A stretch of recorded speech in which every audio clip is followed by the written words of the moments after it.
Hey everybody! We are at the home of my good friends Josh and Ren, and we're in Nevada. And so everybody knows that we're doing a series on the great outdoors.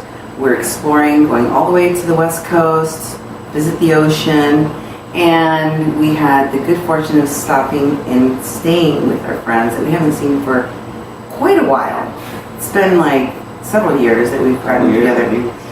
And for those of you who do not know Josh and Ren, I just refer to them by their first names.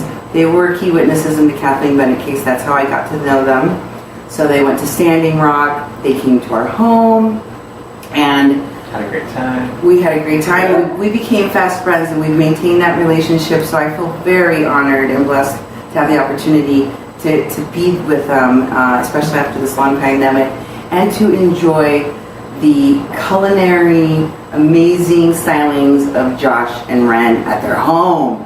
I mean, I've been pampered, like I cannot even tell you. And everything we've had is amazing. So I'm going to for those of you who don't know them, I'm going to let them introduce, obviously this is Josh, this is Ren, but introduce who they are in terms of their culinary background and what they do, and maybe introduce some of the utensils that you'll see in the video. All right, take it away. Cool. Yeah, so we were just deciding to make something simple. It's been really hot, it's been really smoky from the fires, so we've been trying to think of something that would be really refreshing, healthy, but also really quick to cook, so you don't have to have the stove on for very long. Mm-hmm. So we decided to come up with the old 1920s classic sauce from San Francisco, called Gomez, and it's basically an herb-style dressing, and you base it off of an aioli, and it's really kind of a classic testament to where a lot of the sauces we take for granted, like Caesar dressing, come from, where you have that aioli base and you also have anchovies in there. So it adds a little bit of a characteristic you can't quite put your finger on, but just makes it taste incredibly delicious. And for the people that have never heard that term aioli, what's the basic? Aioli is literally just making mayonnaise by hand. So you just take like an egg yolk, you just take a little mustard, and you can add a little garlic in it, which is what makes it the aioli. And then you just basically drip a couple drips of olive oil in, and you emulsify that into a nice kind of creamy texture that resembles a lot like mayonnaise, but it's fresh, and it's a great base to start with. And for people listening to you talk the way that you do about food, may be wondering, why do you know these things, and how do you know these things? Quite a bit professionally, so I have a background in working in lots of restaurants. And I just picked up a lot of tricks along the way, and also an appreciation for some of the original recipes, that kind of got us to where we are in food today. And some of them just kind of come back in the back of your mind every once in a great while, and you're like, oh, I need to remember how to make that again. And so it's fun just to see, like, do you still have the muscle memory for it? Do you still remember the ratios and the balance? But it's kind of also a really easy sauce to adapt to your own taste. So it's something that you can try out and adjust in different ways, and it makes it really approachable to pretty much anybody. One of the things I really appreciate about enjoying your food and having you in our home, or now us being here, is that you always give me a sense of learning, like an awareness that I want to be able to do this, but can I? So I think that what you're presenting today is going to give people access to doing something that's simple, but that it's really going to uplift anything that they're making at home. Exactly. Something that's so versatile, you can add it to any dish, and most people will have something to like about it no matter what. Or it might open something new to somebody that they may not have liked before, because now you have this really incredible sauce that you can adjust to kind of compensate for any kind of protein, any kind of vegetable. And it just kind of adds a really nice, fun flavor that's just outside the traditional flavors that everyone's used to, but uses the same ingredients and same things that you pretty much have in your fridge already. There's a lot of herbs and things that you can just throw in there because they're about to go off, and turn them into a delicious dressing that you can put on it. Okay, so you're going to be showcasing some of the cutlery and tools that you use. What exactly are these? Yeah, so these are, so this is a handmade knife for the company I work for. It's a really great tool to have. If you can have a sharp knife, it's going to make the cooking process a lot more enjoyable. It's going to make it really fast as well. The other tool that we're going to be using that's pretty fun is an old school style meat probe. We call these meat testers, and it's basically got a thermoreactive metal that all that means is it'll actually heat up really quickly. So you can pop this into a roast or into chicken breast or fish, whatever you're cooking, and for a few seconds pull it out, and then you can test the temperature by putting it on the top part of your thumb. And that'll basically give you a quick read as to what the internal temperature is without having to slice, cut a meat or a piece of fish open before it's done. So, yeah, very simple tools, very nice to have, and you're going to be able to use them for just about everything. You can also use these on vegetables too. If you're cooking like a large butternut squash, you can pop that in while it's roasting in the oven. And that was Town Cutlery. TownCutlery.com. Cool. So that's great. We are going to get a lot of kitchen hacks today. I'm very excited to do this. Thank you guys so much. I'm going to enjoy this dinner with you guys like you have no idea. Let's do it. Yeah. Start off with an egg yolk and some Dijon mustard. Yeah. And you can do it in a blender too. So if you put all this in a blender and you turn it on just low enough power to get it started, it's like get these all blended up and then start adding your oil, and you can do it that way too. Do you have 3 parsleys in here? There's a parsley, a cilantro. You got the bag one. Yeah. Yeah, to clean out that fridge. Pretty nice and organized, You want this one? Yeah. Perfect. Cilantro. Another one. Are there 2 bags? There's 3. There it is. Yeah, the other one is the parsley. Chipotle. Oh, you can like mix and match, and sandwich it. it depends on what you're going to put it on. Yeah. Okay. And what is it called again? Green Goddess. Green Goddess. Yeah. Is it going to be actually green? Actually, Yes. it came from the 1920s from a San Francisco chef working in a hotel, and he basically was trying to make a dinner for this play that had come out to San Francisco, and it was called The Green Goddess. And so he made this meal for the main actor playing in that show. And basically like a twist on what people kind of think of for like a Caesar, because it's incorporating raw egg yolk as well as anchovy. But the difference is it adds, more herbs, and adds, a little bit more tang from having sour cream in there. So it kind of like kicks the shit out of ranch. Cool. Okay, so just need a quarter. Thank you for doing that. An egg yolk, mustard, garlic, lime or lemon. And you put the whole thing in. Yeah, put the whole thing in. So Yeah. basically what you're trying to do is kind of come up with about a quarter cup's worth of aioli. Okay. So a few tablespoons of any kind of acid. It doesn't even have to be lemon juice. You can use like vinegar if you wanted to. Oh. Still work, but use it like a champagne vinegar or something tasty. Right. And the trick to whipping these is to start small. And you have what in there? We have an egg yolk. No, in here. In the Oh, bottle. olive oil. Olive oil. Okay. Yeah. Stir this up. So you just put a little drizzle in there and start. Yeah, a couple dots. Start it really slow. Yeah. So the garlic. And then once you get to a point, you can tell by the consistency, it'll still be a little runny, but it's getting thicker. Yeah. Then you can kind of add a bunch more and stir it all in at the same time. It's already. Can you turn that light on behind you for a second?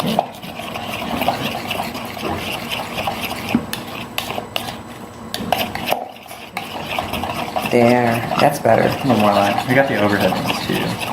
That'd be better. What you're looking for is to create an emulsion. Exactly. And the emulsifiers are the egg yolk, the garlic, and the mustard. And that emulsifies the acidity that we just incorporated in there. Right. And what kinds of, what is this primarily for meats? This is for like anything. Vegetables. What if I don't eat meat? Can I still eat the Green Goddess? Yeah. Because you're going to put it on a meat today. Yeah, so the difference would be... We can put it on salad too. Yeah, so if you didn't eat meat, say you're total vegetarian or vegan, you can literally cut out the anchovy and you could sub it out for like mushrooms if you like mushrooms. So it adds a little bit of that umami. That's all you're really getting from the anchovies, the umami. So exactly. You can get it from other places. Or seaweed. Seaweed. Yeah. Okay. Yeah, so it's nice. That kind of gives it a little saltiness too. So this is kind of a sauce that you can customize to your whatever you're making it for. Like you said, you could put chipotle on, chipotle on there and put it it's with almost tuna. Like this is a little aioli base. Right. You can do a lot of different things with. Yeah. And the one we're doing today is green goddess, which Yeah. is my favorite. Oh yeah. One of my favorites too, because you basically get, you know, a fresh like herb sort of flavor, and it sustains in the fridge for a few days because it's basically suspended. Do you have any kind of like kind of basic rule, like for example, that you should when I tell people to make a salsa, I say try to choose at least 3 different kinds of peppers. What do you got a lot of different herbs here, like so how do you choose? The traditional ones with basil, tarragon, chives. I smell the tarragon. It smells like kind of like licoricey to me. Yeah, it's got a little bit of a licoricey kind of smell to it. Yeah. But it's more of like a soft sort of flavor. It's much more of like a kind of like a oak sort of smell. Like kind of when you have like fresh cut grass, it kind of has that like good smell to it, which is nice. I always feel like I can smell like anise whenever It's got the anise too, yeah, for sure. That comes through, which is nice because it doesn't taste like anise. Right. It does not taste like anise. So if you like don't like licorice or anything like that, you're not making a licorice sauce here. It's very gentle flavor, so it's Right. like fish, chicken, any kind of like lighter protein. It's really good for that. But it's also really good for like venison too, because it just kind of gives a complement to any. That's a lot. Oh yeah. Mm-hmm. For a quarter cup, it's going to be very herby here. Yeah. Oh yeah. We're And gonna you add- can really, with the starter that we use, the egg yolk, the mustard, the garlic, the lime, Yeah. you could add twice as much if you wanted like 2 cups. Right. You can It'll just double take it up. It'll just Yeah. keep going. Really, have you don't the have to add another egg yolk or make a different batch. No, you can make a lot more than a this. cup easily. So it kind of just depends on how much do you want to make in that moment. And we usually just do about a quarter cup to a third cup. How long does this keep? And You can keep it in the fridge for 5 days to a week would be more than acceptable. After that, depending on how cold you keep it, you can Right. sustain, but you would also kind of potentially break the emulsion. So you may Right. make it in like a base batch, so you can like blanch some of the stuff if you wanted to in advance, have it frozen, and then you pull it out, throw it in the blender when you're making your aioli. Kind of heat up in the blender blade anyway, and re-emulsify it, so you don't have to do all the heavy lifting. oh, We're the champ nice. when it comes to making aiolis. I was thinking because of the emulsion, you couldn't really just freeze it and then re-emulsify it. Yeah, it's kind of like how hollandaise works in the same way, where it's about getting that emulsification balance, and getting it started is half the battle because it just doesn't want to go together, it doesn't want to combine. Right. And when you finally do get it started and it does become stable, then you can continually adding to it. Especially if you wanted to add even like another type of vinegar, that could technically break it, but you can use a few drops of water to bring it back. So. You're gonna put the whole thing in there, huh? All of the tarragon. Yeah, this was like half of what we had from like last week, so it's like a perfect use up your last herbs Right. kind of dish, because it's like they don't have to be 100%. I can smell this all the way over here, but tell people what it is. Basil. That's basil. I love yeah, it. Thyme, basil. You think this is enough? We can go a little bit more. More? Yeah. Yeah. I think we'd use the most basil and parsley Yeah. when we make green goddess. Wow. Absolutely. But Josh doesn't measure anything. He eyes it. Right. Yeah, just like some chives. Some chives. Yeah, it doesn't have to be a ton because you may not have onion fans in the room, so it's like.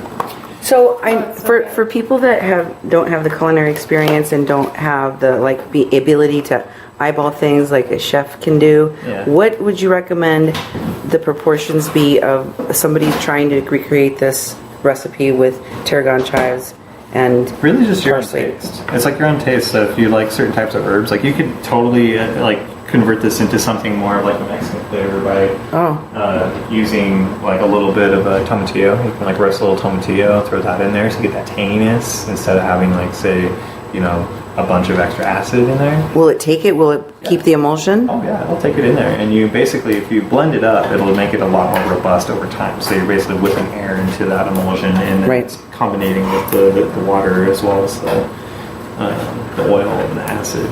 And those emulsifiers really do help because they're basically just there to help kind of get everything to stay together long enough. So this generally won't break as long as you break it before you make it. It won't break for at least Oh no. yeah, kitties. You can do something more on a savory note. So say you have some really good mushrooms, like wild mushrooms, or you have something that's more like a rich flavor of the game. You could totally take that with a little bit of thyme, you know, instead of using the tarragon. And then you could add a little bit of, instead of, you know, basil, you could add like a little bit of arugula. So it's going to add that bitterness. It's going to be able to cut through fatty tissues that are, you know, like pork or ribeyes, things like that. And then chives, I mean, I have people who are really big fans of, you know, onion flavor. So Right. you can always sub something out like shallot. You can use a tiny little bit of shallot, so it's a little less, you know.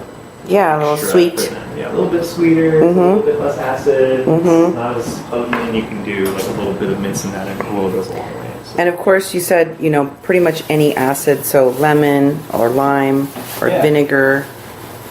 And what else? So the traditional method was taking chives, tarragon, and basil and parsley. So that Right. was the main few ingredients. Now it's just a little bit easier to sub out whatever you want. And if you look at Green Goddess online, it's usually a combo of like parsley. Sometimes they include basil, but it's mostly parsley and tarragon are the key ingredients that you'll see in there most of the time. But traditionally, yeah, basil is thrown up in there. Basically, it looks like whatever you had for enders, you would throw in. Uh-oh, you got some more stuff coming. You ready to load it up? What's in there in the little jar? Anchovies. Oh, yeah. Oh, yes. I guess it doesn't say. It's an anchovy paste, right? Yeah. You're not going to put a little fish in there. The oil, so they like congealed in there. Yeah. How are you going to get these out of I here? was just going to use the tweezers. Yeah. It's really easy just to throw in tweezers. Throw some. Anchovies that have gotten really cold. Yeah. Wow. It's okay if you wash your herbs and throw them straight in, because a little bit of water isn't going to completely throw off your emulsion. It's got plenty of almost fine powder. Okay, cool. That's why it's nice to kind of do a smaller batch of aioli. Then you can add a little more sour cream to flavor and taste. And if you're like vegan, you can skip the sour cream altogether and just make it more like a vinaigrette, no egg. You basically just do the same kind of process. You're just emulsifying it. It'll be more of a loose sort of, you know, herb emulsion. And the garlic is the way to do it. What do you substitute the egg with if you don't eat eggs? With what? Garlic. With more garlic. Yeah, so you just mince up more garlic and that'll emulsify You with might have to use the more mustard. mustard too. A little bit more mustard will help. Garlic and mustard, really fast. and then an acid. Yeah.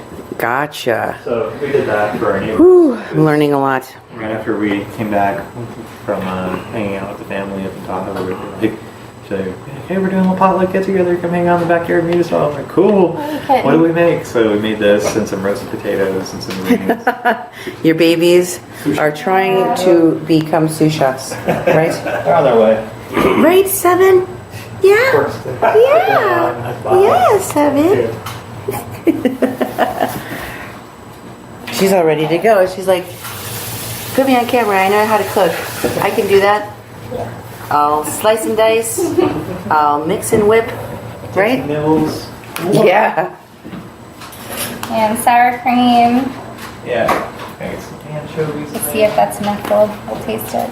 Okay. The anchovies are the ingredient that people can't quite put their finger on in Yeah. Caesar salad dressing that they really enjoy, or A1 steak sauce. People love A1, but they don't realize why they really love A1 is because they're getting that umami from, you know, a preserved fish fillet, mostly anchovy.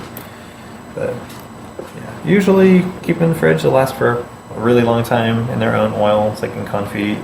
It makes it a little tricky to fish them out. Tweezers is my favorite quick way to get them out. Yeah, this is how much you like anchovy Bones and too. all. We really like So anchovy. throw it all in there. It's Wow. just So gonna- these have a, yeah, of course, and they're so Yeah. small, right? Yeah. What's wrong with the extra It'll, calcium? right. Nothing hurts. And- And it's gonna mince it all down to nothing. So You know, And you're not gonna taste. It's not gonna taste like anchovy. right? I don't You think can do that less if you want it. I If you don't- like anchovy, but it's really like the punch. It's that special ingredient to me. Yeah. I'm going to be honest with you. I don't know a lot of people that have eaten Anchovy. anchovy or Yeah. cooked with an anchovy. They, like you mentioned, Hey, they what's- might love the taste of it in things they don't know could contain it. Oh yeah.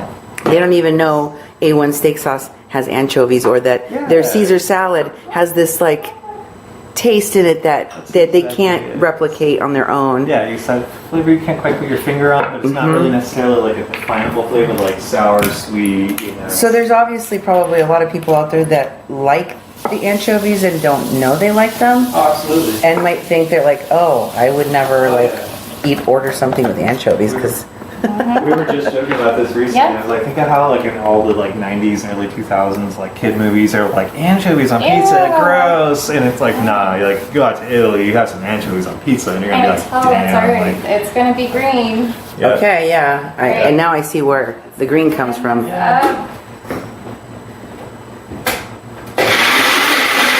I have a question for you. I see you shaking that bottle. Yeah. I could make this in a blender, right? Yes. So what would I need to do? What's the consistency? It has to be completely smooth. I don't want some chunks of herbs in there and things, right? I think that's what you like. Personal preference. If you Some like people the little chunkier pieces of herbs. herbs, Yeah. go with it. Like a Then it good- doesn't need to be super blended. And the traditional way, it would be super blended though, right? Or no? Mostly it would have been hand cut, so it would have been chopped up by hand as finely as you possibly could have made it. So I kind of tend to make it a little more with that sort of texture where you still Right. can see some of the herbs, but they're not going to get stuck in your teeth. Okay, that's smart. And after Yeah. this chills, it's gonna get a lot thicker. Right. It's Than like it if is you do like now. a tomatillo salsa or like Right. avocado salsa, and you Right. want cilantro flavor, but you don't want cilantro flavor on your teeth for like 12 hours. Yeah. Yeah. First taste. Tell us what you think. Yeah, you should try it. Okay. Why Is don't that you super turn the green? camera on me? Yeah. And First taste. you recording? What do we Yeah. need?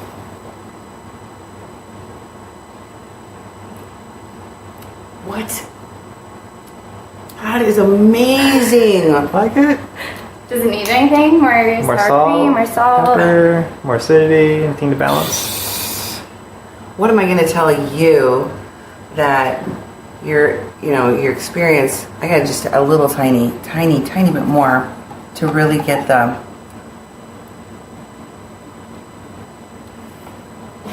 Oh, the creaminess and the umami. It's so Yeah. unexpected. It's so mild. Yeah. It's Just- not overpowering at all It's for really- the amount. It's amazing with the amount of herbs that you put in there and the amount of garlic. It's just bright enough. Yeah. It's just creamy enough. If you hadn't told me what was in there, I might have thought it was avocado Right. because it's got that creaminess. Yeah. And then of course the umami in there, it From the binds it all together. anchovy. Oh, I just got the tarragon, like Yeah. right at the end. What? And That's it's fresh. It just amazing. kind of clears it off. It's not super fragrant, It's kind so of it's like, sweet. yeah. It's just what I think of like that early cut grass in the morning, kind of like sweet oat smell that you get. It's just like, oh, that's That really, is incredible. glad you like it. Yeah. I love it. I can't wait to try it on our meat. Yeah, do it It's on gonna be meat, great. put it on greens. You can dip vegetables in it like a dip. You can put it on literally everything. Like, and it's even kids are gonna dig it because they can't tell why it's good. They're just like, that's Oh good. my It's like, god! they'll I get bet them you off could get ranch. your kids to Yeah. eat a bunch of stuff. And it's easy to This- make. They can make it themselves. They just throw stuff in a blender, hit pulse, and be like, all right, cool. Now you have a salad dressing or a dip for like the rest of the week. So you're gonna chicken fingers, have them with this. Oh It's like man! so much better. Gourmet experience. Yeah. I can imagine eating fries with that or anything. I know. Like, that's great. Thank you for teaching me how to make this. Yeah, it's an old school recipe. Yeah, we it's love to kids, share this yeah. one. Everyone should know about I'm this. still in my slapping it opinion. after all these years, so like, it's great. Thank you very, very much. Of course. Yeah, of course. Medium heat, pan nice and hot, so it'll start searing the meat and we'll steam the meat. That's steak in there and it'll start sizzling. Once you get that sizzle, that's when you gotta get just hot enough. Usually give it enough time. You can also tell because the oil will go from like this sort of more viscous texture to being more shimmery. And that's how you know like it's getting above 350 degrees when it starts getting that shimmer. It's the same for like if you're cooking a wok or something like temperature. You want to see that sort of glisten on the surface and it'll like thin the oil out so you can see it starting to like dissipate from what we poured in there. It just kind of starts to separate out a little bit more, coats the rest of the pan. And you don't need a whole lot of oil, it's just a little bit to get it to start the caramelization process and eating and the heat transfer.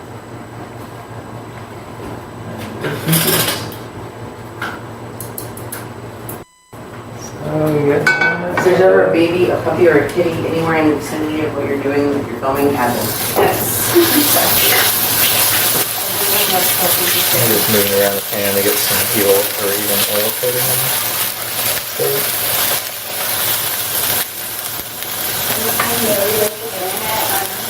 Leave it in there. Yeah, that's the speed where it'll start to brown, and then we'll flip it over. And what we'll do is we'll add a little bit of garlic, and then thyme, a little bit of fresh rosemary, and that'll help give it a little bit of extra flavor to the steak to transpose and finish it off with a little bit of butter to help that caramelization process.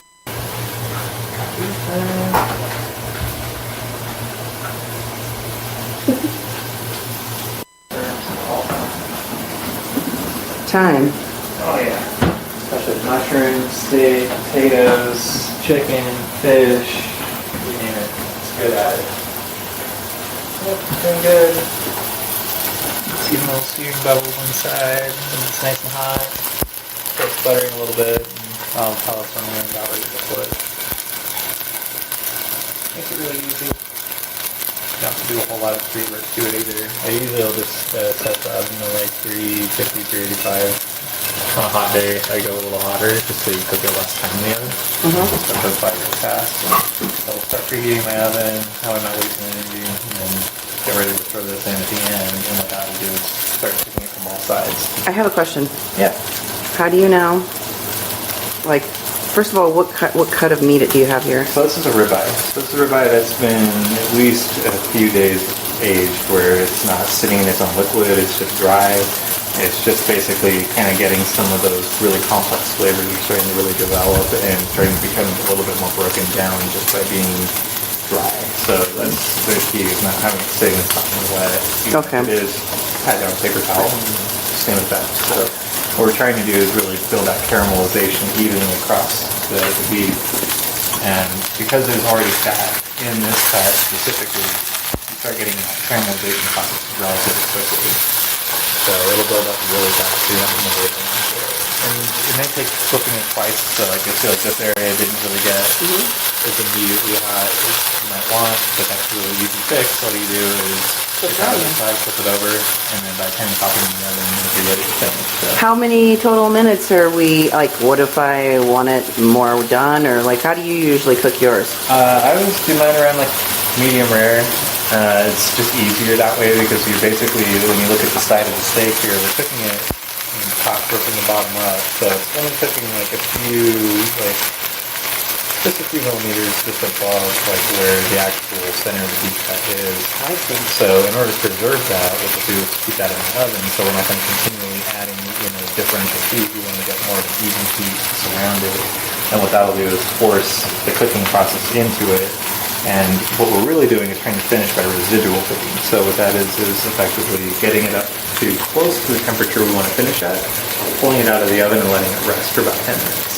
And that's the secret to always getting a consistent temperature. because it's going to keep cooking. Yeah, if you cook it to medium rare in the pan and then you pull it out or on the grill, It's going to be it's over. going to continue to cook and it's going to cool down and all that liquid is going to steam out. So if you do have to cook like that in the pinch, you can always put it in a bowl or a plate and cover it with some plastic wrap, and that'll keep the moisture inside from escaping. Oh. As easy as it is. So That's a hack. So quick That's way to keep it at least on the moist side of your pinch. Pretty gravy. I'm throwing some garlic in there, start flavoring our oil. And a little bit of butter.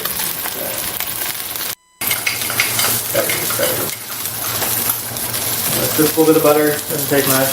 You don't want to smoke up inside the oven. So we're just going to melt that in and spread it around. And this is going to help also build a nice even caramelization layer. So what we'll do is that butter will start to turn into brown butter. And it's going to give us a little bit of a sauce base too. So the juices that'll mix in with this from the actual fat rendering from the beef are going to combine with that garlic, a little bit of thyme, and it's going to really give that flavor to the beef. You don't have to add a steak sauce to it. It comes with its own. Just bringing it out.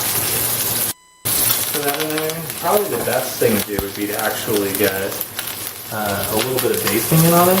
So what I typically do is just tilt the pan a little bit. By tilting the pan, you're going to get all those juices, like the fats that are rendering off the beef. You get those, and you literally just want to put them in there down to the bottom. So time's going to pop on you. But get used to it. But really small the oils into that. nice sauce we're gonna put all over. And what this does is gives you a perfect, like, even coating of like an oil and fat over the steak. So when it's cooking, it's kind of just glazed it effectively.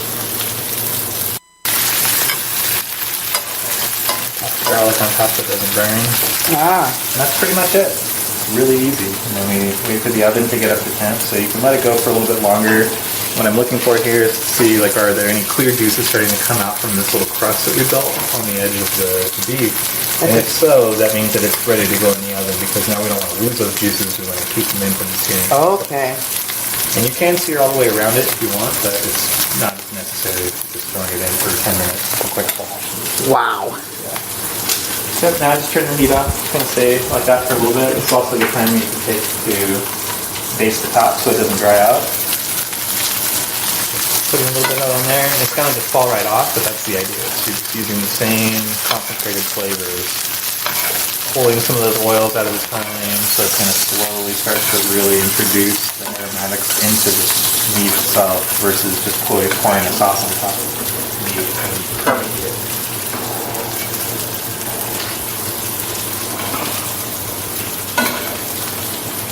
That's it.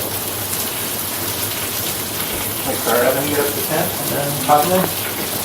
I'll do this like this. Just like give it to me as rare as possible. And some cuts I'm really into that. Like if it's a really like nice dry aged cut, like I'll like eat that as rare as you possibly can. Tartare if you want. Yeah, absolutely. But when it comes to, you can't store bought meats, it's good to get it up to a temp anyway, just so you're safe. And then by doing it in the oven that way as well, you're bringing it and keeping it at that heat so it's not fluctuating and having the risk of having contamination back here. But it's safe and it's easier too. So all you got to do is sear it in the pan and then put your ingredients in and then just throw it in the oven. But you can stuff pretty much any kind of herb. If you like oregano, put oregano in there.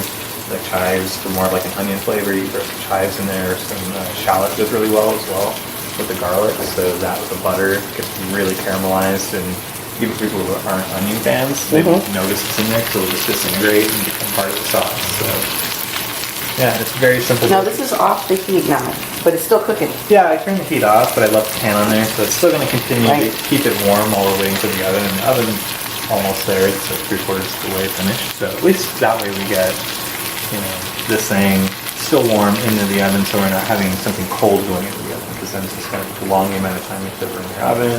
It takes longer to cook, and the longer you cook it, it's going to eventually dry out. So it's the quicker you can get it in, keep it hot. It's going to keep all those nice juices in there. It's a good time too with these hot oils, is to keep that heat going from the top down. And that's part of the reason why basting is so effective at maintaining moisture content within the cut, is that it's effectively giving it kind of like an air barrier, so it's not going to start to immediately leach liquid out because it's covered in oil. So it's going to circulate a lot of that liquid around the surface and between the oil as well. So just a nice little added layer of flavor and ease of cooking security. They're going on. How are our little sous chefs doing down here? Hey. Doing great. Yeah? That's great. You're being so helpful.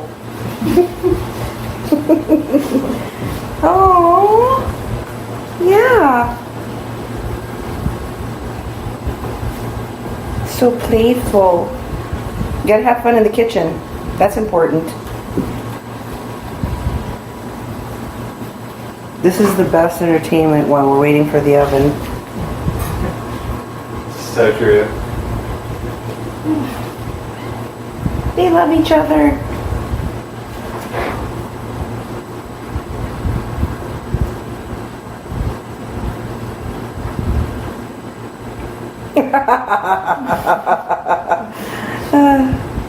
Hold it down. Okay, she's done. Yeah. Take a break. Well, then she'll come back with vengeance and tackle him again out of nowhere. She'll just be like, "That's it, my turn." Being cute kitties. Adorable. Yeah, so this is like at 350, even though we set it for 385. We might as well just go ahead and throw it in now because the oven's already above 350, so it's going to start heating it up rapidly. It's not going to take long for it to get to 385 from there. It's only 30-something degrees, 35 degrees, so basically set a timer. I usually go anywhere between 8 and 10 minutes. I'll probably go 10 minutes on this, but since we're at elevation, so when you're at elevation, you have to cook things slightly longer. Boiling water or cooking rice, cooking steaks, anything, you take a little bit longer getting up to that temperature. But What about people that don't live at this elevation? regular stuff, yeah, you can set it for 8.5 minutes. And What is the elevation here? it's about 5,500 feet above elevation, or above That's sea level, pretty- so it's pretty high. Yeah, it's like mountain desert. So we're up here. But it's really quick to get this to actually get up to temperature. In a lot of cases, I just set the 10 minutes as like a safety.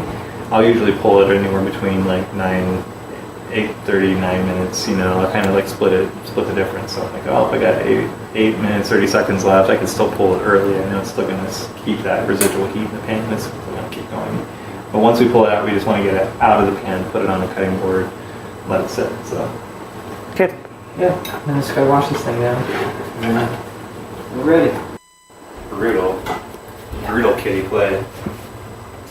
Some savage kitties.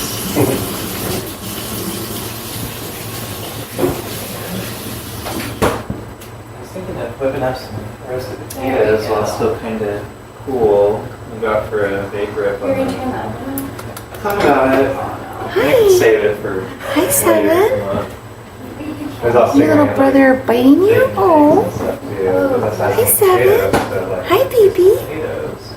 Potatoes take the oven for a while. Quark, You could just you're being blanch too them, rough. You could just cook them in or boil Gotta them be in water. nice. Hey, you being too rough, buddy. Yeah. Hi, Seven. It Hi, really baby. I know, it's alright. And it's just like so you can't open the windows. So much. Yeah. You jumping off? Go out for a little wheat bake rib. It's the weekend. So, pull it out, ready to rest. Take it easy. Because most people probably use pot holders, but towels just fine. Oh, you're a chef. They don't use pot holders.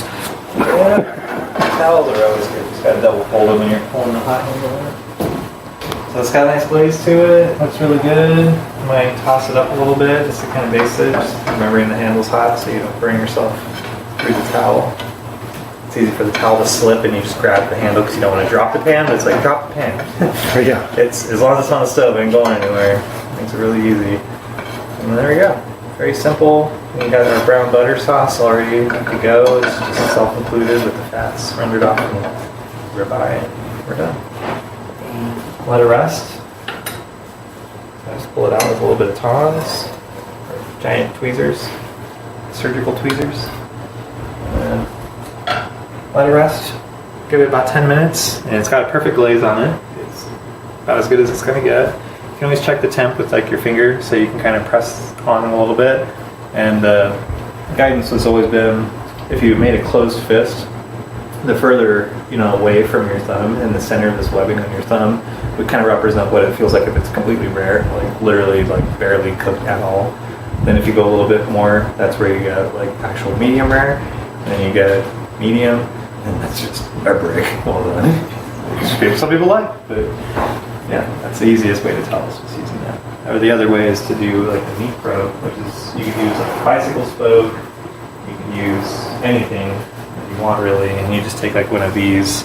This one's one that we make, and it's just like a heat sensitive rod, so you could use anything that's sharp and pokey. And you poke it right into the center just to get a quick read as to see what the temperature is, and you pull it out. You can put it on that same soft part. If it's hot to the touch, it's cooked, or you can put it on your lips. If it doesn't burn you, okay, one, I didn't overcook it, and then two, it'll also tell you just generally like where the actual like temperature of the steak is. So if it doesn't burn you and you touch it to your lips or to your hand, that's just going to give you the idea that, okay, it's within like an acceptable range for sterilization for bacteria, then it's not so hot that it's going to continue to overheat and overcook. So pretty quick and easy little way to test it, and makes it really fun. So no is done. Damn, it's like already destroyed So it. don't cut into your meat until you've let it rest. Yeah, let it rest for at least, if you can help it, do at least 10 minutes. If you only got 5, do 5. But if you really can, do at least 10 minutes. On bigger cuts, thicker cuts, you can go even longer. You can go like 15 minutes on those. Mm-hmm. Same with chicken, same with just about anything. You want to let it rest a little bit. Fish, that's the only like difference. Depending on how thick the fish is, you want to be able to pull up the big piece of salmon or halibut. You do want to give it at least like a minute or so or two to rest. You don't want to leave it out for 5 to 10 minutes because then it will just get cold and it'll get a little drier. So. Now I'm seeing that some of the clear juices are Starting to reach out a little bit, yeah. And is that going to get reabsorbed, or how does that work? Yeah, so when we actually slice it out, that's why I'll just throw it right on a board that I'm going to cut it on right away, because I can move this board wherever I want throughout the kitchen to serve this. So the idea is when you actually go through to actually slice the steak, it's going to start soaking up all of those juices on the inside as well. So it's going to mix with the center of the steak that hasn't had a whole lot of exposure to the garlic, the butter, the thyme. It's going to finally give that a chance to mingle with everything, and it's going to get really nice and tasty. So that way you don't have dry-ish beef on the outsides where it's crispy, and it's all juicy on the inside, and so you get a nice even texture all the way through. That looks really gorgeous. So yeah, you guys want to go out for a smoke? We can do that, and then we'll slice this up. I'll throw some greens in the pan, and we're done. Yay! What they end up whipping themselves and getting in the Yeah. butter and the dander. Yeah. I don't know how much that absorbs. I have to wash it out pretty quickly probably because my skin is very reactive to things, but they're so fucking cute. Only a third of people. That one's actually from 1850s or so, and that was from the original cutlers in San Francisco. So they were called Will and Fink, and they made everything from like gambling toys and games to stiletto knives and daggers, and they made these cool carving sets, and I've always seen them floating around, especially sharpening knives. You see them every once in a while in people's family collections, and they're still going after 150 years. So they're pretty rare. Yeah, they're still really rare. It's very much a piece that like a few people probably still have in their attics. They don't know what it is or where it came from, but it's from a really rich history of being the original cutlers, and then our stuff being in there, this thing. So are all of these cutler blades? Not all of these. So this is from a Japanese master smith, Josu Takeda. He makes really amazing knives. I primarily use that one for fish because it's so thin. It's great for slicing and this kind of stuff too. That was kind of the idea behind this knife. It's like a carving knife, so it would come in a set with like a fork and a little like knife steel. These are knives from the company I work with. So this is Town Cutler Knives. We were originally started in San Francisco. Very similar to Will and Fink, small business, making knives by hand. And now we're producing lots of different types and styles of knives. So yeah, having a range of assortment, different types. Like some of these are more made for vegetables. These are more made for proteins. And then these are just your general everyday kind of knives where you have like your utility size, something that's kind of get you by if you're chopping something a little bit thicker, if you got to get through, like a squash or something that's a little more dense. But it's nice to have a few different tools that you can pull from and that are specialized in certain tasks. If you do them all the time, it's nice to have the right tool for the right job. So, yeah. And is there like a website that somebody can go and look at these magnificent knives from the company that you mentioned? Towncutler.com. Yeah, you can check it out, see all the stuff we're working on now. We're constantly trying to change, the styles that we're working on, trying to innovate off of the designs from the original edge geometries, blade geometries, types of steel we use, the hand materials we make in-house. So we'll take certain types of wood and we'll stabilize it. These are all California buckeye, which have a rich tradition in indigenous history as being called like the starving tree, because they would take the buckeyes and they would produce those into a flour or a mash or paste or a meal and be able to eat that in times of hardship. So it's kind of a fun nod to go back to the early culinarians in the area and have a little reference to them. And this one was the giant sequoia knife that we worked on. So it's from an ancient sequoia that fell over in the wind. Beautiful. I'm toting that wood for a while, so I was like, all right, put on something custom, and then we did the glow in the dark for the handle, which was really nice. So that looks clear, but if you add a little bit of light to it, it'll glow up.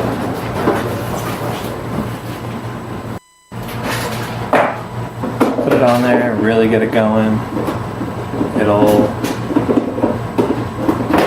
start to light it up. Oh wow, I see it. So it'll light up more if we had a Wow. Flashlight, actually. So, tell me about the magic that just happened that these salad bowls appeared. The greens? Mhm. I mean, you can use whatever you like. So we have some super greens. You can have spinach in there. Got some pea shoots in there. Whatever you like. Just, this is going to be steak salad. Yes. So we have our salad ready to go, and then we're going to cut up this beautiful piece of meat, and we're going to pop it on there. But first I'm going to finish showing you these knives and sharing little stories about the knives. And Town Cutler. It's pretty cool. Once you get that really beaming on there, it'll start to really glow. Oh, Green. wow. That's great. It's a nice translucence. But the idea was like, I always thought, you know, it'd be cool, especially growing up hunting and fishing as a kid, camping, you always worry about don't lose your knife, especially when you're in the woods. So I'm like, oh, I never lose it if it's got a glow in the dark. Yeah. It's great. That's beautiful. You just slice it up. Yeah. You got it? Or aromatics off of there. I usually save the garlic just for smearing on toast, or if you have some potatoes or something from another dish, you can just mix those all together. And you'll notice, you know, the actual cut of the steak, the bone would be here. What you're really trying to do is effectively cut against the grain. So as long as you cut against the grain, it's going to make it a lot easier to chew. If you cut with the grain, it's going to make it much tougher to chew. So it's an easy way to get a really nice tender steak texture. It's just by going against the grain. Cut nice and thin strips off of there. And just like when we were first putting this in the pan this year, we didn't add any salt or any pepper to it. We're going to save that seasoning for the very end, and that's going to make all the difference. So it's going to make sure we have a nice juicy steak, and it's going to taste really good. And you can always put whatever seasoning you want. You can add hot sauce to this if you want right now. You can put habanero on there. You can put regular just salt and pepper, which is typically what we tend to do. And because it's got all these juices that have been sitting in there, it's already got a really unique flavor. You're going to get the woodsy flavor from everything inside. You can see you still got a nice little layer of pink on the inside.